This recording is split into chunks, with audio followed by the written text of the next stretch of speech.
Movie की शुरुआत के सीन में हमें 1962 का सीन दिखाया जाता है और उस टाइम पर अमेरिका और रशिया की जंग चल रही होती है।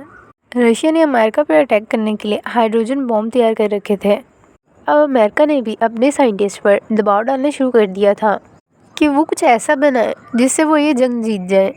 इसके बाद हमें अमेरिका के एक साइंटिस्ट केल्विन को दिखाया जाता है जिसने अपने घर पे पार्टी रखी हुई थी और उसके वहाँ सभी फ्रेंड्स इनवाइटेड थे। और तभी टीवी पर अमेरिका के प्रेसिडेंट जिसमें वो बता रहे होते हैं कि उन्होंने भी एक ऐसा हथियार बना लिया है जिससे वो ऑपोजिट कंट्री यानी रशिया को डिस्ट्रॉय कर देंगे। लेकिन डॉक्टर केल्विन इस बात से डरे हुए थे तो दोनों देश के लोगों को ही नुकसान होगा। और तभी वो अपने सारे फ्रेंड्स को वहाँ से जाने के लिए कहते हैं क्योंकि अब उन्हें कुछ ना कुछ करना होगा जिससे वो इस सब को रोक सकें। अब वो अपनी पत्नी क्लारा को लेकर घर में बने हुए सीक्रेट बंकर की तरफ जाते हैं। ये बंकर उन्होंने बहुत पहले से बना रखा था क्योंकि उन्हें आइडिया था कि अगर दोनों देशों के दरमियान लड़ाई होती है तो वहाँ पे रहने वाले लोग भी सेफ नहीं बच सकेंगे। इसीलिए उन्होंने ये बंकर बनाया था कि किसी भी इमरजेंसी की सूरत में वो खुद को यहाँ महफूज कर सके। इसके बाद हमें एक प्लेन को दिखाया जाता है जो कि रशिया पे अटैक करने के लिए भेजा जा रहा था। लेकिन कुछ परिंदों के टकराने की वजह से प्लेन में खराबी आ जाती है और मजबूरन पायलट को वहीं लैंडिंग करनी पड़ती है। तभी उसका प्लेन साइंटिस्ट के घर पे आके गिरता है और साइंटिस्ट को लगता है कि बाहर वॉर शुरू हो चुकी है। इस धमाके की वजह से वो दोनों बहुत डर जाते हैं और बगैर सोचे समझे उस गेट को बंद कर देते हैं। डॉक्टर ने उसे इस तरह से डिज़ाइन किया था कि किसी भी होने वाली वॉर की सूरत में अगर वो वहाँ पनाह लेते हैं तो इसका डोर 40 साल बाद ही ओपन होगा। साइंटिस्ट ने इसे इसलिए ऐसा डिज़ाइन किया था क्योंकि वॉर की रेडिएशंस को ख़त्म होने में 40 साल लग जाते हैं और अगली ही सुबह वहाँ पुलिस आती है। लेकिन उन्हें वहाँ साइंटिस्ट और उसकी बीवी नज़र नहीं आती और उन्हें यही लगता है कि ये दोनों प्लेन क्रैश होने की वजह से मर गए। लेकिन उन्हें ये नहीं पता था कि साइंटिस्ट और उसकी वाइफ ज़मीन के 1000 फीट नीचे बंकर में सेफ हैं। साइंटिस्ट और उसकी वाइफ अब बंकर में नॉर्मल लाइफ जी रहे थे क्योंकि उन्हें यही लग रहा था कि होने वाली वॉर की वजह से सब लोग मर चुके होंगे और अब वही दोनों इस बंकर में जिंदा बचे हैं। अब कुछ ही टाइम बाद क्लारा एक बच्चे को जन्म देती है। वो उस बच्चे को पाकर बहुत खुश थे क्योंकि उन्हें तो यही लग रहा था कि दुनिया ख़त्म हो चुकी है और ये बच्चा ही इस दुनिया की आखिरी उम्मीद है। कुछ ही अरसे के बाद बंकर की छत पर खुदाई का काम शुरू हो जाता है क्योंकि कुछ लोग वहाँ पर रेस्टोरेंट बनाना चाह रहे थे। साइंटिस्ट ने उस बंकर में अच्छी ज़िंदगी गुजारने के लिए हर फैसिलिटी को वहाँ पहले से ही प्रोवाइड किया हुआ था। उस बंकर में ये लोग सब्जियां उगा सकते थे और उन्हें ये खाने के लिए इस्तेमाल करते थे। पेड़ भी थे जहाँ से उन्हें फ्रूट्स मिल जाते थे और एक पॉन्ड भी जिसमें वो मछलियों को ग्रो करवाते थे। साइंटिस्ट ने उस बंकर का सिस्टम इसी तरह से डिज़ाइन किया था कि वो लोग इसमें 40 साल बहुत आराम से गुजार सकते थे।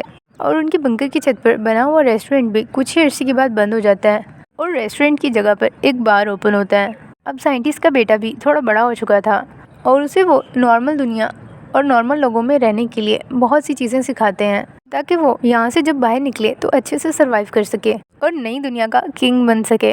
अब देखते ही देखते उनका बेटा 24 साल का हो चुका था और उसकी बर्थडे पर वो इनसे अजीब सी फरमाइश करते हैं कि अब उसे यहाँ चौथा इंसान चाहिए क्योंकि अब वो इन दोनों की शक्ल देख देख कर बोर हो चुका था और साइंटिस्ट उसे 2 साल और वेट करने के लिए कहते हैं।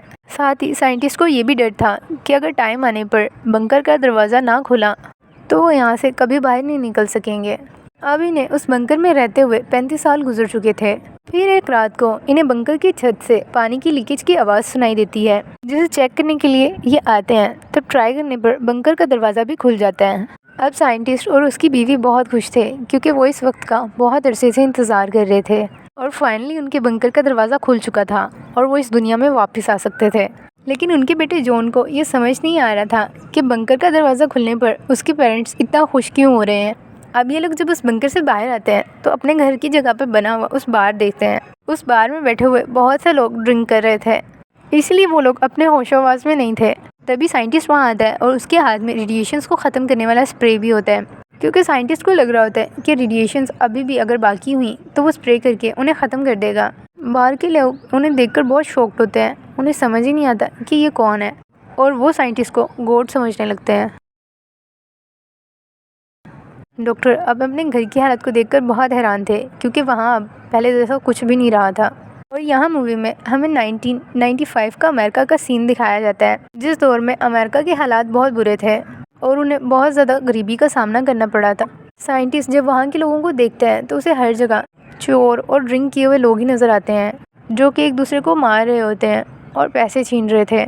इसलिए साइंटिस्ट अब बंकर में वापस आता है। साइंटिस्ट अपनी फैमिली को बताता है कि ये दुनिया पहले जैसी नहीं रही, जहाँ हम पहले हंसी खुशी रहा करते थे।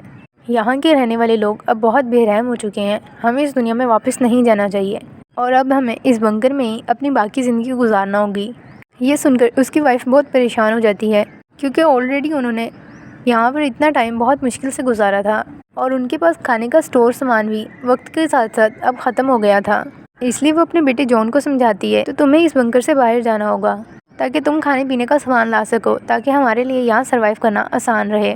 साइंटिस्ट पहले तो उसे बाहर भेजने से मना करता है, लेकिन अपनी बीवी के बहुत ज़्यादा इंसिस्ट करने पर फिर वो मान जाता है।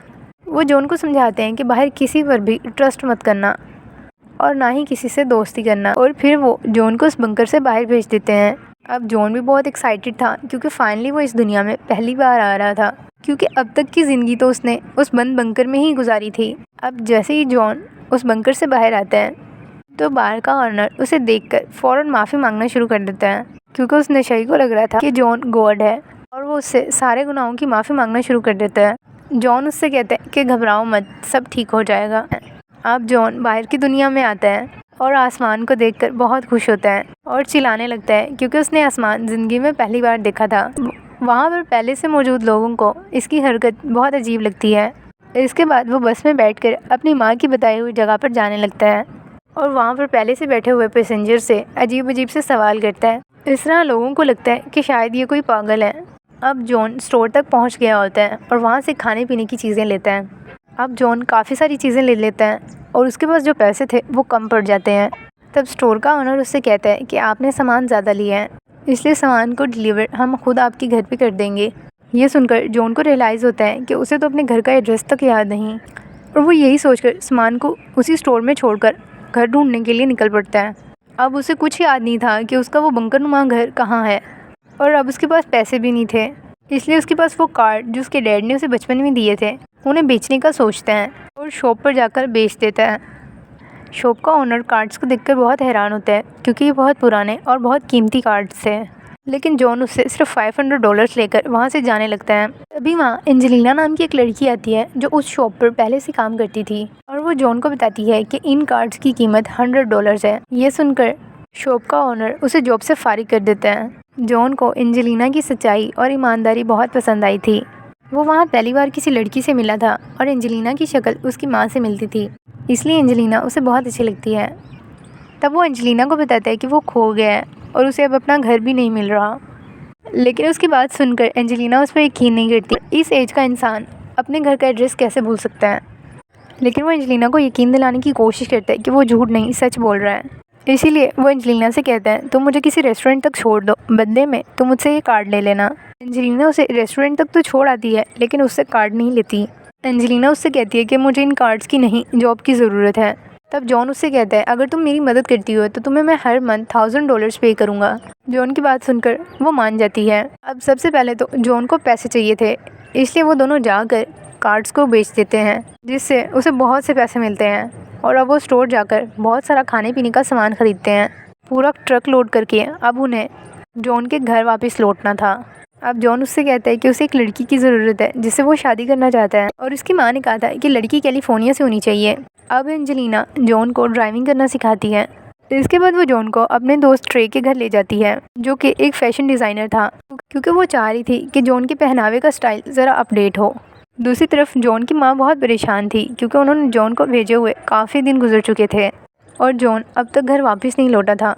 इसलिए वो डिसाइड करती हैं कि वो खुद आकर जॉन को ढूंढेंगी। और फिर जब वो उस लिफ्ट के थ्रू बाहर आती है तो बार में मौजूद लोग उसे देखकर उसे भी गॉड मान लेते हैं और उससे पूछते हैं कि तुम कौन हो, जिस पर वो कहती है कि मैं माँ हूँ। उन लोगों को लगता है कि ये मदर मैरी है। दूसरी तरफ जॉन नई नई चीज़ों को एक्सपीरियंस कर रहा होता है, जैसे आज पहली बार उसने बारिश को महसूस किया था। और अब एंजेलिना उसके लिए लड़की ढूंढने वाला काम शुरू कर देती है और वो उसे बार में एक लड़की को मिलवाती है जो कि उसे पसंद आती है। जॉन जब उस लड़की से बातें कर रहा होता है तो एंजेलिना का बिहेव बदल जाता है। इसके बाद जॉन मेन फ्लोर पर डांस करने लगता है, जिसकी वजह से सभी लड़कियां उसकी तरफ अट्रैक्ट हो रही थी। ये सब देखकर एंजेलिना को जेलसी हो रही थी, और फिर वो अपने एक्स के पास वापस जाती है और वो बैठी उससे बातें कर रही थी और अब जब ये सब जॉन देखता है तो उसे भी ये सब अच्छा नहीं लगता और फिर वो आकर इसके एक्स को मारना शुरू कर देता है और फिर गुस्से में जॉन वहाँ से चला जाता है। इसके बाद एंजेलिना भी अपने घर वापस आती है और जॉन को वहाँ ढूंढती है, लेकिन ढूंढने पर भी उसे वहाँ जॉन नहीं मिलता। अब एंजेलिना को लग रहा होता है कि जॉन दोबारा खो गया है, इसीलिए वो उसे ढूंढने के लिए बाहर निकल जाती है। फिर कुछ ही टाइम बाद वो जॉन को तो ढूंढ लेती है, लेकिन इसी दौरान उसके घुटने में चोट लग जाती है और जॉन की केयरिंग नेचर देखकर वो इसे प्रपोज करती है।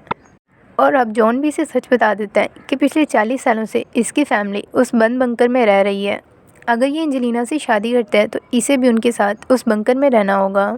इसके बाद एंजेलिना उसे होटल में ले जाकर छोड़ देती है और फिर जॉन उस जगह को ढूंढ लेता है जहाँ पर उनका बंकर था। अगले ही दिन वह एंजेलिना को बताने के लिए उसके घर आता है और तब एंजेलिना उसे एक साइकेट्रिस्ट डॉक्टर से मिलवाती है और जॉन को कहती है ये तुम्हारा इलाज करेगी। अब जॉन वहाँ से भाग जाता है और उससे कहता है कि वो उसके होटल का बिल चुका दे। अब जॉन अपने बंकर में वापस आता है और अपने पेरेंट्स से मिलता है। वो उसे वहाँ देखकर बहुत खुश होते हैं। एंजेलिना अब उस होटल के रूम में जाती है जहाँ जॉन ने स्टे किया था और वहाँ उसे बहुत सा पुराना स्टॉक मिलता है जो कि बहुत कीमती था। ये सब देखकर एंजेलिना को यकीन आ जाता है कि जॉन सच बोल रहा था। अब वो लोग खाने पीने का सारा सामान उस लोडेड ट्रक से अपने घर में ला रहे थे। दूसरी तरफ एंजेलिना बहुत उदास थी कि उसने जॉन को खो दिया और उसे रियलाइज़ होता है कि वो भी जॉन को बहुत पसंद करती है। तभी रास्ते से गुजरते हुए उसे वहाँ जॉन नज़र आ जाता है। अब एंजेलिना उससे कहती है कि मुझे तुम पर यकीन है और मैं तुम्हारे साथ रहना चाहती हूँ। फिर जॉन बंकर में उसे अपने साथ ले आता है और अपने पेरेंट्स से मिलवाता है। जॉन के पेरेंट्स एंजेलिना को वहाँ देखकर बहुत खुश होते हैं, उन्हें वो बहुत अच्छी लगती है। जॉन के साइंटिस्ट डैड ने उस बंकर का दरवाज़ा 10 साल के लिए बंद करने का प्लान किया था, लेकिन क्योंकि अब एंजेलिना ने भी उनके साथ ही रहना था, इसीलिए वो बंकर का दरवाज़ा खुला ही रहने देते हैं। फिर जॉन अपने डैड से 2 महीने का टाइम लेता है और उनसे कहता है कि वो इस दुनिया में सब कुछ पहले जैसा कर देगा। फिर वो अपने स्टॉक को बेचता है जिससे उसे बहुत से पैसे मिलते हैं और फिर वो एक नई जगह पर एक बहुत प्यारा सा घर बनवाता है जैसा उसके पेरेंट्स का पहले था। फिर अपने पेरेंट्स को वहाँ लेकर आता है और उन्हें सरप्राइज़ देता है। उसके पेरेंट्स उस घर को देखकर बहुत खुश होते हैं और अपने बेटे जॉन पर बहुत प्राउड फील करते हैं। साइंटिस्ट आज की टेक्नोलॉजी को देखकर बहुत हैरान होता है। इसके बाद जॉन अपने डैड को बताता है कि हमारे घर पर कोई बॉम्ब नहीं गिरा था और ना ही कोई जंग हुई थी। उसका डैड फिर भी उससे पूछता है कि रशिया ने हार मान ली थी। जॉन कहता है नहीं, जब जंग हुई ही नहीं थी तो रशिया ने हार कैसे माननी थी।